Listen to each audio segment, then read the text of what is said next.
Well, thank you so much, Dr. Martin, for the overview and also for bringing Suzanne into the room like that. You know, the height of the power and the force for her to get up 20 million people. Oprah. I remember that day. I remember the day that she was on Oprah and we watched it, and the excitement and the same thing of, watching that play by play, like, whoa, she just did, what she did. And could they have gotten more of a caricature of a jerk to sit next to her? I mean, really incredible. So when you see that power and that restrain, she's just ready to spring, and the word sparring and the capacity to get up and say what is sitting within us. Where is that coming from? Where is that bravery and that fortitude and that level of thinking and quick strategy and what to say and when to hold back and when to move? That's incredible. That's incredible. And that's what I was really wondering about, knowing all of the immensity of the list of things that she's done. And when I talked to Patsy, and I'm bringing in Patsy with me this morning, we decided to team up and to bring in some of the elements of what Patsy's been working on with Suzanne as well. We really were wondering more about, who is she? Who is she? Where does it come from? What drives her? And then that helps us also as we get equipped from following that kind of model and thinking about, well, what can we do? What lessons are learned from her? And I was thinking about her as our matriarch, thinking about her as our morning star. And morning star is a constant. Morning star appears before the sun. Morning star illuminates us. She's there all the time. She's sacred to the Cheyenne people, and it's the name that Suzanne carries. So how is it that from that star and from that directionality that comes from within somebody, but also their ability to draw from everything that's happened, how they've been instructed, but also the adversity that you face, that creates that push and pull. And so she carries within her, and I was talking to her about it. I said, I was thinking about it, Suzanne, because we've had, I've known her probably since I was about, I don't know, like 14 or 15 years old. I'm 51 now. We've been in DC a long time, being Piscataway. This is actually my homeland, so we've traveled this in all sorts of ways, and thinking about it as a sacred compass for Suzanne, because Suzanne she writes policy, she analyzes, and she also has art, and she also has soul. And so that combination and that capacity of those strands is what she carries in her. What's the true north for Suzanne, and what brings it, and what is our true north? So thinking about that piece. Again, the very present Patsy Phillips, I said, okay, Patsy, could you send me a little photo of yourself? And she sent this with Duke Gray, and then the portrait of Suzanne by Leonard Peltier behind them when they were collecting and bringing forward and curating the works of Suzanne. So just to have Suzanne carried and Patsy carried alongside, looking over our shoulders as we move forward today. Morningstar Woman. Here's Suzanne in 2009, and I love this photo of her. She's at Onondaga Lake, and she's at a procession in a water Thanksgiving, and behind her are the people walking, and her face turned up to the sun in what's called Syracuse, New York. And that's the thing about Suzanne. You saw her in this real warrior stance on the Oprah show. And she can get into that very intensely. I was actually talking to Patsy about, well, when did you first meet her? And she said she was out at the Evergreen Longhouse, and she saw her, and she had, of course, heard of her all her life. And she said, I was really kind of scared of her. I was like, yeah, I get it. I know. It's somebody who has that kind of power. But when you also see her and meet her, there's so much love there, and laughter, and openness, and curiosity, and interest of wanting to know. So who is Morningstar? And she was named Morningstar Woman, actually, in 2015. She carries another name that I'll talk about in a little bit. But she was named Morningstar Woman in 2015 at an honoring at Cheyenne, Arapaho, by the governor and lieutenant governor in an honoring ceremony for her. And the symbol that sits there as well is Morningstar. And I asked her who Morningstar was, and she took me back into some deeper time, timeless time. And she said Morningstar fed the people. She fed them with the three sisters, the corn, beans, and squash, and she also brought along the tobacco. And where Morningstar is, there's a hole in the sky where we return to and where we come from. And it's like birth and death, and it's a propulsion, and it's difficult, and it's easy, and it's open, and it's hard at the same time. And it's all of those swirling forces that Morningstar carries. It's also where people had been before they were on this place where we are now. And so she brings forward this sense of Morningstar Woman, this name and this lineage, that the Gista people, Cheyenne people, and she says that sometimes it sounds like the whisper people because it's Gista. That's where they were able to come and were led from a place that was in the Northeast, and the people were bears, and they had to follow a path actually to flee the white destruction. So the Gista people had to follow an instruction for their very survival. And as they went and moved out into the lakes, they moved through people that are also remembered as Haudenosaunee people, and they met them along the way. And they're Algonquian-speaking people. And I always wondered, how is it that there's Algonquian-speaking people so far out? But this is an ethic that comes from the path of a prophet named Sweet Medicine.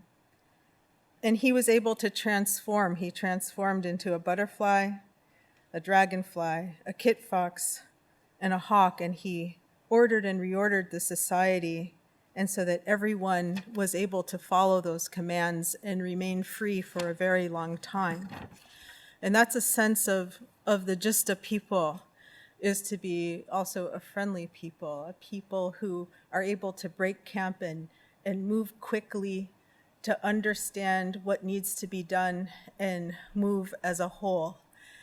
And I was thinking about it with Suzanne, and I said, it really seems that she has a capacity to move people from one way or to the next, from one place to the next for the betterment. And to do it in a sense, like I was talking to Dr. Martin, he said, when Suzanne asks you to do something, you do it, right? So it is that ability to be able to see and strategize, see what the lay of the land is, trust the ancestors, trust the order, know who you are and move if you have to move, and stand and fight if you need to fight. So thinking about her as we call the daughter of dogmen on the path of this prophet, sweet medicine, there's two paintings here in this slide. And it actually is from a book from 1905 that is about the Cheyenne people. And what we have, and it comes from a book that's a collection. Actually, it's Rick West's father, who had these two very rare pieces and brought it forward to the Field Museum, to an ethnographer, George Dorsey, and were able to take the memories and the teachings of what was carried forward. In the middle is, this is Thunder Flies Around, Richard Davis. He is great-grandfather of Suzanne. He was able to paint these paintings to describe the journeys of, on your left, you can see the Cheyenne journey to the north, the people that are moving together as one people. And over on this side is the dogmen. Now, the dogmen were the Cheyenne warrior society that at the time of his father, Thunder Flies Around, who you saw in the photos that Dr. Martin showed, his father was Bull Bear, and Bull Bear was the leader of the dogmen. And Bull Bear was someone also who could heal with color and who could transform, but also was a strategist and was also involved with the early treaties. And so this man was somebody who was the bridge, because as Suzanne talks about, the idea of reaching back to who the dogmen were, the people who did the sacrifice, the people who were able to, in the warrior class, who was able not to fight just for conflict or just to be, just for their own glory, but their purpose was to hold and to divert the attention and the violence away from other people. So it was an act of love of what they were engaged in. And by the treaty-making times, the Cheyenne camps, it had about half of their people were within the Dogman Society. And I was also wondering, is that because it was a time of war? But we're not really clear about that. But these people are some of the, it's the earliest probably remembered ancestor of who Suzanne is able to remember, who she was able to touch the hand, and who raised who, to the point where it's not such a faraway history at all. And so she said that you're able to draw this piece, to have a sense of wholeness, to have a sense of reliability, and this is what she's able to carry forward through Thunder Flies Around as a Cheyenne woman. So again, the whisper of Chigistas, here's her lineage. We have Richard Davis, Thunder Flies Around, who was, had this really odd, relationship when you think about it with Richard Pratt, but there he is in this space of Carlisle, becomes a model student, but is also then later, she said he goes back to the blanket, right, back to their space, and is also able to interpret and to present and to know who he is, and then have that combination. He was also very involved with electoral politics, which I thought was really interesting as a Democrat. And at Carlisle, he meets Nellie Aspinall, who is Pawnee, excuse me, don't mean to be Eastern ethnocentric, but here she is on this piece.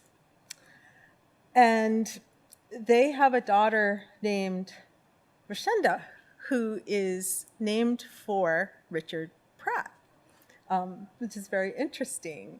And what they did was the first two children that they had, they enrolled them Cheyenne, and then they alternated through 11 children, one Pawnee, one Cheyenne, and whoever you were, whoever they enrolled you with, that's who you were.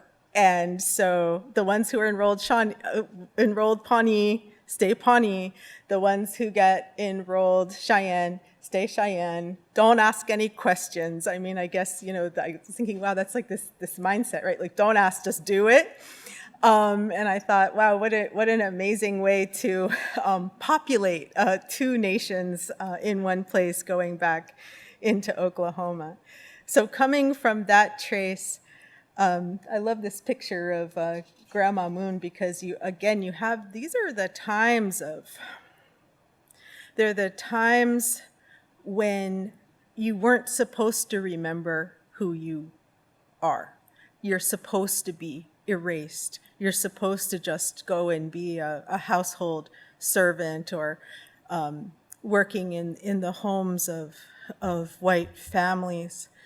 But the conscientious decision to bring the knowledge forward from Bull Bear, from Thunder Flies Around, to Nellie Aspinall, who is then, we have Rashenda, who she's, when Suzanne sent this picture, she's like, oh, it's Grandma Moon. And I thought, this is such an amazing picture. And then going right to Suzanne's mother, Susie.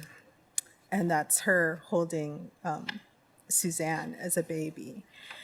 So we have these memories, all of these intertribal crossings, and coming from the idea of hostage students, but also remembering the path of the prophet and who the dogmen were and why they matter, and still speaking that, and still telling your children, your grandchildren, your great-grandchildren who you are, not just as a memory, but a way to order your life. And that's something that's invested within Suzanne as well. She also has another side, Muskogee, Hodulgee, and she speaks about her ground as being Nuyaka and the Hodulgee Muskogee people. This is her grandmother in the center, Bessie Mae Mikey, which is an anglicization of Miko, meaning the chief, with one of her best friends, Monty Bear, in 1916 in Okemah. The people that you see also are the ones that were arrested for the Snake Rebellion, the Muskogee allotment resistors, the heroes behind bars. And where she speaks about drawing from her Cheyenne side as that quick capacity when she needs to be, she said, for Cheyenne, it's when you need to be brave and take risks, and also be friendly and go outward. From Muskogee, she remembers the welcoming people, those that endure the long-term struggle, those who have to survive the step-by-step memories on the trail of tears, those who are in close, that hold. And those are the people that to remember that she's coming from people who survive massacres, fleeing unbelievable brutality on the plains. And those people who have to survive that daily memory of the march and the removals and what that means and what they carry in their bodies. And so to think about what all of these elements are that Suzanne talks about, and the memories, and the fact that you feel it, and that you take it forward. So she says, like, when I have to endure and I have to lock in for a long struggle, that's where I draw from Hodulgee. That's where I pull myself from those spaces. And also, though, on the positive side, when I want to bring in, she said the Muskogee term for hello or welcome is come in and eat, come sit down and eat, and to be generous. Her Muskogee name is Sweetbird, and she's a Sweetbird of the Wind Clan. And she said, I don't know, that wasn't a name that I chose, but she talks about herself as it's her speech. It's her capacity for speech and also poetry, her expression, that sweet bird self. That's a part of Suzanne's life and who she is. On the side is her father, Freeland Douglass, at Chilocco. And also right next to it, so she said, when they went to the boarding schools, her father learned a few things that helped him in his military service. He learned how to withstand torture. He learned how to evade the enemy. And he learned how to communicate. And so when he went into the military and into the theater as a cryptographer in the Italian theater of war, he felt very well prepared from this socialization and background of the boarding schools. There's a painting of him. The person on the right with the Thunderbird patch is her father. She explains him as her sweet father. And then coming forward is Bessie May holding little Suzanne, Bessie May, Mikey. And of course, Suzanne with her dad here at NMAI, one of their great achievements, along with many of you who are here with us today.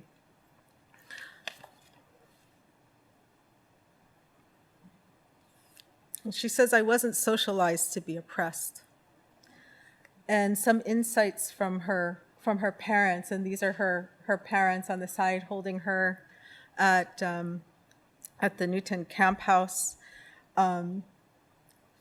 She talks about how in love they were and how they helped each other with humor, with dance, with a love of life, be able to get through the traumas that they were coming out of. And she speaks of them as always being very romantic with each other, and then also speaks of them of having something that she describes as being very common for people who are boarding school survivors, that they could also fly into a rage within 0 to 60 seconds, right? So what she said to me was really interesting. She said, they made me the person who would make them better. And that's where you have this very deep internal part of Suzanne. She carries with her an ancestral path, a timeless path. She carries with her the struggles and the wisdoms that got them to the place where they were. And then there's something in Suzanne, right? Like there's something in her, something inside of her that is able to move through her. And she also has a really incredibly different history. In addition to her parents deciding not to have her at boarding school, something that some people don't know about Suzanne is that from ages 11 to 14, she was in Naples, Italy. She was a swimmer, a competitive swimmer, and she was treated, she said, as a full human being. Also had been based in Hawaii. And so in her formative mindset, she, with her twin brothers and her parents, knew what it was like to not be in extremely oppressive space. And so she talks about when she goes back to Oklahoma, where she had been treated so well, goes back to El Reno, and is suddenly called names, looked at as a non-person or much lower class person, an unworthy person. And she remembers some of these stories throughout her life, both before and after Italy, and Patsy had shared some of them with me.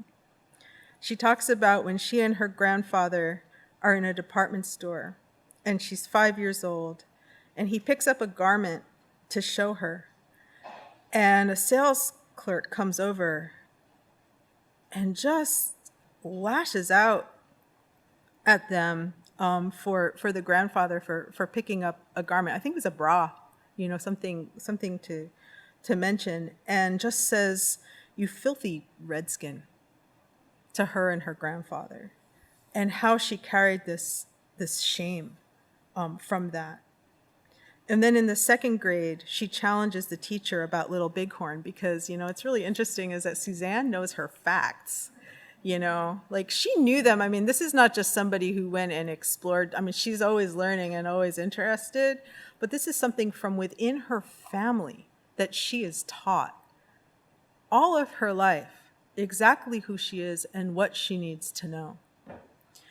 And she had told them the truth about Little Bighorn. She knew the facts. And the teacher threw her out of the second floor window where she lands on a rose bush. And her parents tell her that she never has to go back to that school. So it's that capacity with them also to transform.